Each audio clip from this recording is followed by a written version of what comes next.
Good afternoon, everybody. This is our presentation on integrating international culture for a tech company in India. We're going to go over here today our goals and values. Oh, sorry, is it recording? Yeah. Our internal cultural research and our informational interview, how we're going to integrate that to create success and our So, most Americans don't really know much about business culture in destinations. We kind of have a stigma of thinking we're the only ones on the planet living in our bubble of the United States. The business culture and inherent culture of the places you plan on doing business, they've got to be learned. They're very important to respecting people.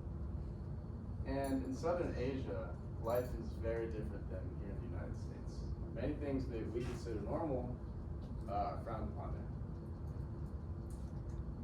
So we want to incorporate businesses of all cultures to the best of our ability in order to respect everybody, to create good conversation, and we value punctuality, participation, cooperation, and open-mindedness the most. So now I'm going to pass this on to Kaya to talk about cultural and norms.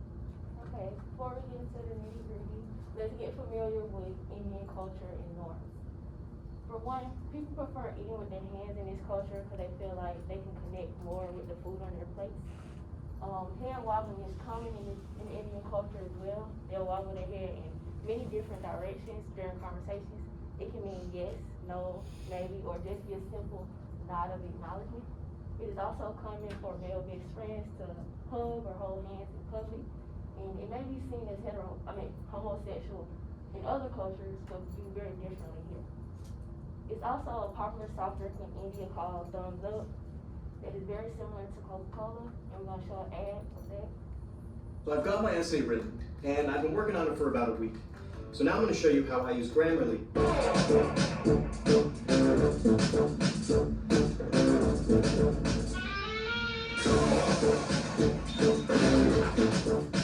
Thank you, boss.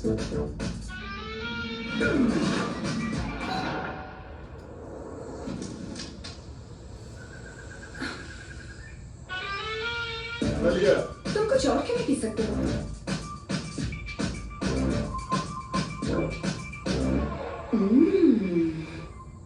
Wow.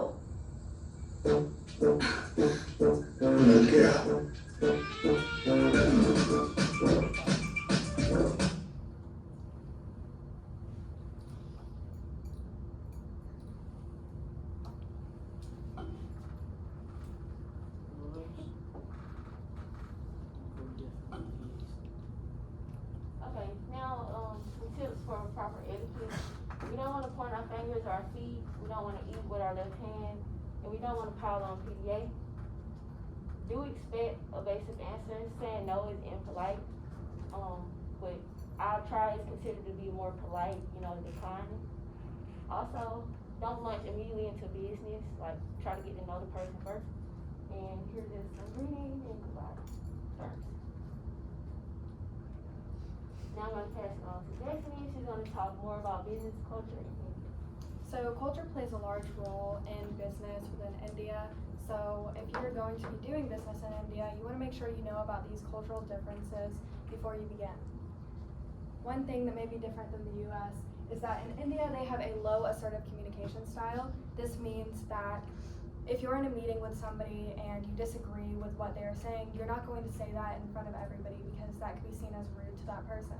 You also, like Kaya mentioned, you don't want to say no directly because that could also be seen as rude. So instead you may say maybe or that would be difficult in order to spare that person's feelings. Well, in the United States we have a more direct communication style, which is why that could be more confusing for somebody from the US doing business in India. Another thing to be aware of is that time is viewed differently in India, where in the United States, if you have a business meeting with somebody, we would find it important to show up on or even before the scheduled meeting time. In India, it's very common to show up 30 minutes to even an hour after the scheduled meeting time. Another thing to be aware of when you are walking into a business meeting is how you are greeting people. You want to make sure you use the proper titles because India is a hierarchical society. This is also seen when you are doing business meetings when a decision needs to be made, because the highest ranking person in the room is going to make that decision.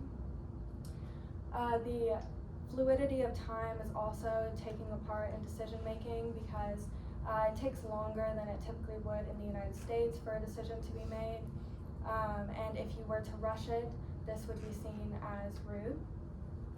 India is also a low gender egalitarian country, so this means that once again, right back to greeting people. If you walk into a meeting and there's a woman, no form of touching should be used to greet her, because women are seen primarily as like homemakers in India instead of business women. I'm now going to pass it over to Justin so he can. So, a little bit more about business etiquette in India. You would need titles, respect, attention, and flexibility, like Stephanie was mentioning. We hope to bring Apple to the capital of India, which is New Delhi, and we have a video to kind of show some business etiquette.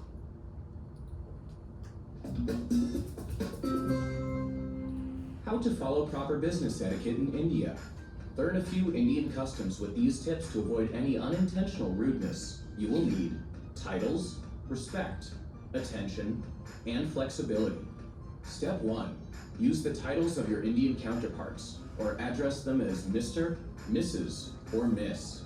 Exchange business cards at the beginning of a meeting, which is standard Indian business etiquette. The Western habit of whistling to get someone's attention is considered impolite in India. Winking may also be interpreted as offensive and even sexual. Step 2. Conduct yourself with respect that reassures Indian business people that your intentions are trustworthy and sincere. This includes reining in the Western tendency to be aggressive, which, in India, can be taken for disrespect. Step 3. Decline expensive gifts if you can. When you can't, accept the gift with both hands. Set aside a wrapped gift until the giver leaves, which is considered proper etiquette. Avoid.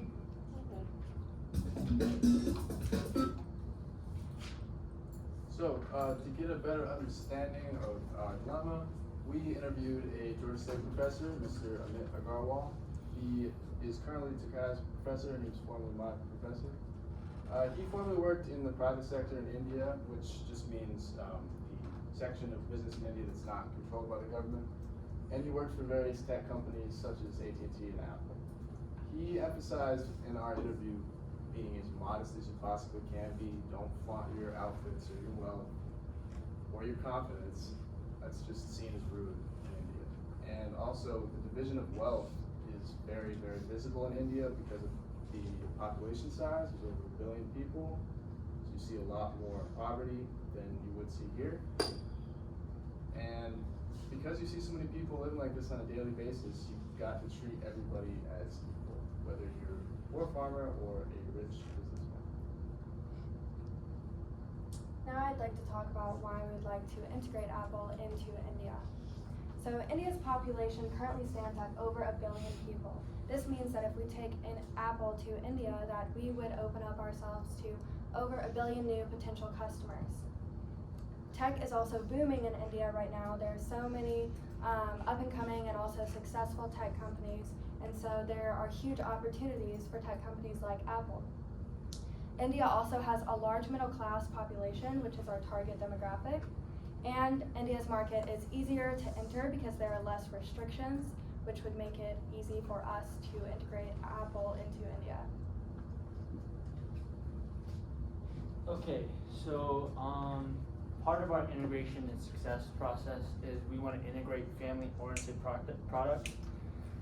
So what we're thinking here is that we would create relationships with families inside of India, because part of their culture is more family-oriented. So when we establish those relationships, we can then target individuals and have more success by selling iPads, laptops, speakers, and family plans. Any products really that aren't tailored to an individual, rather products that multiple people can use, and that way we can sell iPads and iPhones to the same thing. The next step would be presenting products for all levels of wealth. Like we've talked before, because of the class difference, we want to capitalize on the large population, and in order to do that, we want to provide a large range of products. We have ideas to make products made of different materials. So instead of having gold, maybe replace it with copper. But we do understand that we still want to maintain the quality and brand of Apple. So if that may not be a possibility, we also can consider later models. We all know that an iPhone 8 or an iPhone 10, 2 or 3 years down the line may not be worth as much. So in order to capitalize on such a large population with so many different classes, we want to bring in products that are affordable at multiple different price points. For our last process for integration and success, we want to kind of appropriate our sales pitches. We want to be obviously business appropriate. We want to be honest and modest with our approach. Some basic things like eye contact, being engaging during the conversation, or basic business etiquette. But we also want to refrain from physical contact while conversing.